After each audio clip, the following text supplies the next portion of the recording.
جناب مہمان خصوصی ملک حبیب خان صاحب جو سروسز میں آئی جی بلوچستان بھی رہے ہیں اور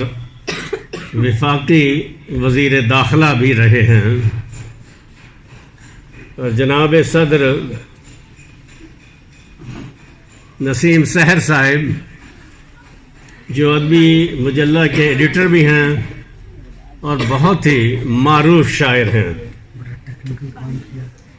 خواتین و حضرات السلام علیکم۔ آج کی گفتگو کا موضوع ہے نظریہ پاکستان اور جناح۔ خواتین و حضرات، طلباء اور طالبات، ہم نے آج اس موضوع کو اس لیے چنا ہے کہ ہم چاہتے ہیں کہ ہماری نئی نسل میں جو غلط فہمیاں پھیلائی جا رہی ہیں ان کا تدارک کیا جائے اور صحیح معنوں میں جو قائد-اعظم کی فکر ہے اس پر روشنی ڈالی جائے۔ یہاں میں بتاتا چلوں کہ برصغیر ہندوستان جہاں برطانوی حکومت تھی، وہاں پر مسلمانوں کے ساتھ کیا سلوک کیا گیا۔ آپ جانتے ہیں کہ مسلمانوں نے برصغیر ہندوستان پر 1000 سال تک حکمرانی کی، لیکن کسی کو زبردستی مسلمان نہیں بنایا،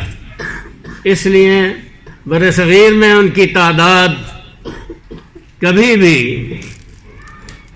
1/4 سے زیادہ نہ ہوئی، لیکن اس کے باوجود اپنے جذبہ ایمانی کے حوالے سے مسلمانوں نے 1000 سال تک حکومت کی، جس کے بارے میں جب 1971 میں مشرقی پاکستان کی علیحدگی ہوئی تو بھارت کی وزیر اعظم مسز اندرا گاندھی نے خاص طور پہ یہ کہا کہ آج ہم نے نظریہ پاکستان کو خلیج بنگال میں ڈبو کر ہندوستان یا بھارت ماتا پر مسلمانوں کی 1000 سالہ حکمرانی کا بدلہ لے لیا ہے۔ تو یہ اس چیز کو ہماری نوجوان نسل کو نظر انداز نہیں کرنا چاہیے کہ بھارتی عزائم کس حوالے سے پاکستان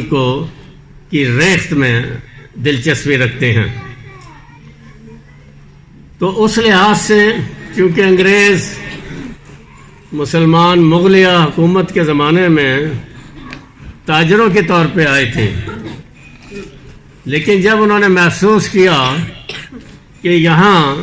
ایک بہت بڑی ہندو میجارٹی پر مسلمان حکمرانی کر رہے ہیں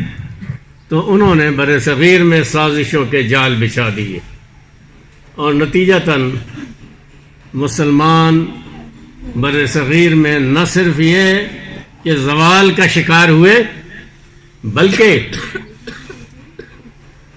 ان کو چونکہ ان کے اقتدار سے انگریزوں نے اپنی بہتر فوجی صلاحیت کی سبب اور ہندو میجارٹی سے اتحاد کر کے اقتدار سے علیحدہ کیا تھا، تو انہوں نے نہ صرف مسلمان جو عمرہ تھے ان کی جائیدادوں کو ضبط کیا اور ان جائیدادوں کو ہندوؤں میں تقسیم کیا۔ تو وقت کے ساتھ ساتھ چند ہی برسوں میں صورتحال یہ ہوئی کہ 90% مسلمان غربت کی لکیر کے نیچے چلے گئے۔ تو یہ وہ حالات تھے جس میں امید کی دو کرنیں حکیم الامت علامہ اقبال اور قائد اعظم محمد علی جناح کی شکل میں اللہ تعالیٰ نے اس قوم کو دوبارہ ایک نئی مملکت بنانے کے لیے چنا. تو میں یہ بتانا چاہوں گا کہ انگریزوں نے مسلمانوں کو اس حوالے سے مختلف طبقوں میں تقسیم کیا کہ وہ مسلمانوں کے بجائے بنگالی، پشتون، پنجابی، سندھی اس لحاظ سے وہ اپنے آپ کو پہچاننے پہ مجبور ہوئے. تو یہاں سب سے پہلے حکیم الامت کی فکر جو ہے وہ سامنے آئی. انہوں نے اپنی شاعری کے ذریعے مسلمانوں میں احساس دلایا کہ وہ ہیں کون، اور اس حوالے سے جو انہوں نے 2 شعرا آفاق نظمیں لکھیں، شکوہ اور جواب شکوہ، اس حوالے سے انہوں نے احساس دلایا کہ مسلمان جو ہیں ایک عظیم قوم ہیں، اور انہیں وہ واپس اس حوالے سے اسلام کی طرف لائے اور قومی یکجہتی کی طرف لائے. تو اس زمانے میں آپ دیکھیں جتنے بھی مسلمانوں کے اسکول اور کالجز تھے وہاں اقبال کی نظموں کو پڑھا جانے لگا اور ان کو احساس ہونے لگا. تو علامہ اقبال اپنی نظموں میں کیا کہتے تھے؟ وہ یہی کہتے تھے کہ قوت عشق سے ہر پست کو بالا کر دے، دہر میں اسم محمد سے اجالا کر دے. تو یہ ان کی فکر تھی، اور اس فکر کے حوالے سے چونکہ ان کے بارے میں ایک تھوڑا سا ریفرنس آپ کو دوں گا. جو جواہر لال نہرو نے اپنی کتاب تلاش ہند میں لکھا ہے علامہ اقبال کے بارے میں، جس سے آپ کو احساس ہوگا کہ وہ کس طریقے سے انہوں نے مسلمانوں کے لیے ایک لنگر فراہم کیا. تو وہ آپ کو پتہ ہے کہ جواہر لال نہرو، کیونکہ علامہ اقبال 1938 میں ان کی ڈیتھ ہو گئی تھی، بیمار تھے، تو اس زمانے میں ان کو یہ اطلاعات پہنچی کہ علامہ اقبال جو ہے وہ کانفیڈینشل خطوط کے ذریعے قائد اعظم محمد علی جناح سے رابطے میں ہیں، اور ان کو وہ یہ کہنا چاہ رہے ہیں کہ آپ کسی قیمت پر آپ نے اکھنڈ بھارت یا یونائٹڈ انڈیا کے فلسفے کو جو 1935 میں کہ جو آئین لاگو کیا تھا برٹش گورنمنٹ نے، اس کے تحت تسلیم نہ کریں، کیونکہ مسلمانوں کو بر صغیر میں اکھنڈ بھارت میں بہت بری طرح ختم کیا جائے گا. اور جس کا نتیجہ آپ دیکھتے ہیں، یہ مودی کے زمانے میں جس طریقے سے مسلمانوں کو، بھارتی مسلمانوں کا قتل عام کیا جا رہا ہے، اور ان کی حجاب پر بھی ہونے کی وجہ سے اسکولوں اور کالجوں سے باہر کیا جا رہا ہے، تو اس سے آپ اندازہ لگا سکتے ہیں کہ مسلمانوں نے 1000 سال میں کبھی ہندوؤں کے خلاف اس قسم کا کوئی ایکشن نہیں لیا. تو جواہر لال نہرو اپنی کتاب میں لکھتے ہیں، اور یہاں میں یہ بھی بتاتا چلوں کہ جب انہوں نے محسوس کیا کہ یہ جو رابطہ ہے اس کو ختم کرنا چاہیے، علامہ اقبال جو بیمار ہیں اس کے باوجود وہ خطوط لکھ رہے ہیں قائد اعظم کو، تو وہ عیادت کے لیے علامہ اقبال کے پاس پہنچے لاہور میں، اور وہاں انہوں نے بہت کوشش کی کہ علامہ اقبال اگر ان کی طرف نہیں آتے تو کم از کم غیر جانبدار ہو جائیں. اور انہوں نے ایک سوال بھی کیا اس وقت علامہ سے کہ آپ مجھ میں یعنی جواہر لال نہرو میں اور قائد اعظم میں کیا فرق محسوس کرتے ہیں۔ علامہ اقبال نے اس کا جواب دیا کہ آپ بھارت ماتا کے محب وطن ہیں اور قائد اعظم سیاستدان ہیں، چونکہ وہ مسلمانوں کے لیے ایک علیحدہ ریاست قائم کرنا چاہتے ہیں۔ تو اس میں یہ اقتباس آپ سنیں گے، آپ کی مختصراً میں ان کا یہ کتاب تلاش ہند، یہ انہوں نے 1944 میں لکھی جب وہ آگرہ کے قلعے میں قید تھے۔ تو اس میں انہوں نے یہ لکھا،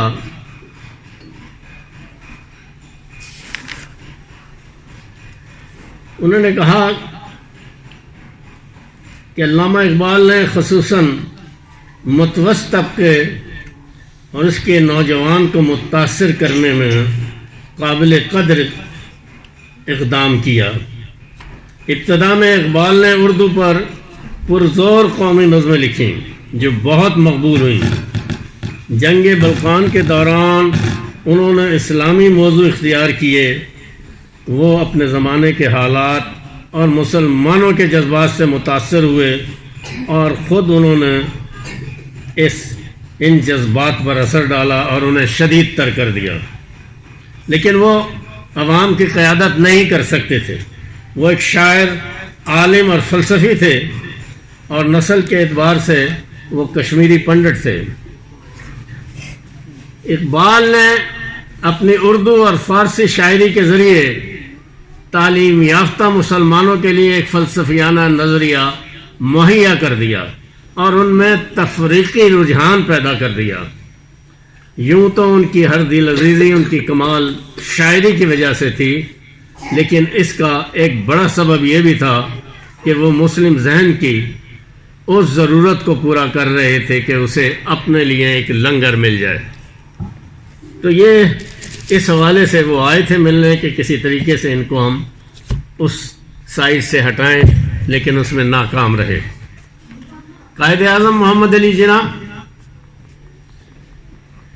چونکہ یہ کانفیڈینشیل خطوط 1944 میں شائع ہوئے تو اس کا پیش لفظ قائد اعظم نے لکھا اور انہوں نے یہ لکھا کہ یہ خطوط بہت ہی تاریخی اہمیت کے حامل ہیں، اور اس میں جو علامہ نے ہمیں رائے دی وہ میں برسوں کی ریاضت کے بعد میں بھی اسی نتیجے پہ پہنچا ہوں۔ تو نظریہ پاکستان کیا تھا؟ دسمبر 1943 میں قائد اعظم نے ایک برطانوی صحافی بیورلی نکولس کو ایک انٹرویو دیا، اور بعد میں یہ کتاب ورڈکٹ آن انڈیا پہ اس کا ترجمہ بیورلی نکلسن کے ہندوستان ہے کیا، اس میں اس انٹرویو کا انہوں نے تذکرہ کیا 1944 میں، اور ان کا کہنا یہ تھا کہ قائد اعظم ایک عظیم شخصیت ہے اور پاکستان بنانے سے انہیں کوئی نہیں روک سکتا۔ اس انٹرویو میں انہوں نے سوال کیا، قائد اعظم نے انہیں آدھے گھنٹے کا وقت دیا تھا، لیکن پھر وہ 3 گھنٹے تک یہ انٹرویو چلا۔ اس میں انہوں نے سوال کیا، آپ پاکستان کے مطالبے کی خصوصیات کو بیان کرنا پسند فرمائیں گے؟ جنہوں نے کہا جی ہاں، صرف 5 لفظوں میں، دی مسلمز آر اے نیشن، اور اردو میں فیصلہ صرف 4 لفظوں میں ہو جاتا ہے، مسلمان ایک قوم ہے۔ انہوں نے اگلا سوال یہ کیا کہ جب آپ مسلمانوں کو ایک قوم کہتے ہیں تو کیا آپ کے پیش نظر مذہب ہوتا ہے؟ جنہوں نے کہا کسی حد تک آپ کو یہ معلوم ہونا چاہیے کہ اسلام صرف مذہبی عبادات یا اعتقادات کا نام نہیں ہے، بلکہ یہ ایک مکمل طریقہ حیات ہے۔ میں زندگی کی بات کر رہا ہوں۔ میں جب مسلمانوں کو ایک قوم کہتا ہوں تو زندگی کے تمام شعبے اور زندگی کی تمام ضروریات میرے پیش نظر ہوتی ہیں۔ مسلمان ایک علیحدہ قوم ہیں، ہر اعتبار سے ہماری تاریخ علیحدہ ہے، ہمارے ہیرو الگ ہیں، ہمارا آرٹ مختلف ہے، ہمارا فن تعمیر، ہماری موسیقی، ہمارے قوانین، ہمارا آئین سب یکسر مختلف ہے۔ ان سب معاملات میں نہ صرف ہندوؤں سے مختلف ہیں بلکہ اکثر اوقات ایک دوسرے کے مخالف بھی ہیں۔ ہم اصل میں ہندوؤں سے ایک الگ وجود ہیں، زندگی میں ہماری کوئی بھی قدر مشترک نہیں ہے۔ ہمارے نام، ہمارا لباس، ہمارے کھانے، ہماری معاشی زندگی، ہمارے اصول تعلیم، ہمارا خواتین کے ساتھ رویہ، ہمارا جانوروں کے متعلق نظریہ، تقریباً ہر بات میں ہندوؤں سے واضح اختلاف موجود ہے۔ ایک مثال دیتے ہوئے انہوں نے کہا کہ گائے کا ذکر کروں گا جس کا جھگڑا ہندوستان میں ایک مسئلہ بن چکا ہے۔ ہم گائے کا گوشت کھاتے ہیں، ہندو گائے کو مقدس جانتے ہیں۔ تو یہ انٹرویو انہوں نے اپنی کتاب میں چھاپا، اور یہی جو نظریہ ہے دراصل یہی نظریہ پاکستان ہے، اور جس کو توڑنے کے لیے بہت زیادہ کوششیں ہو رہی ہیں ہر طرف سے، اور خاص طور پہ جب ذوالفقار علی بھٹو نے 1972 میں شملہ معاہدہ کیا تھا کہ دونوں ممالک ایک دوسرے کے معاملات میں مداخلت نہیں کریں گے، تو اس وقت ایک ہمارے اہم صحافی جو جنگ کے ایڈیٹر بھی رہے ہیں، انہوں نے اڈوانی جو اس وقت بی جے پی کے پریزیڈنٹ تھے ان سے انٹرویو کیا کہ آپ اس شملہ معاہدے کے بعد آپ کیا سمجھتے ہیں۔ انہوں نے کہا ہم بالکل اس کام میں لگے ہوئے ہیں کہ ہم بنگلہ دیش،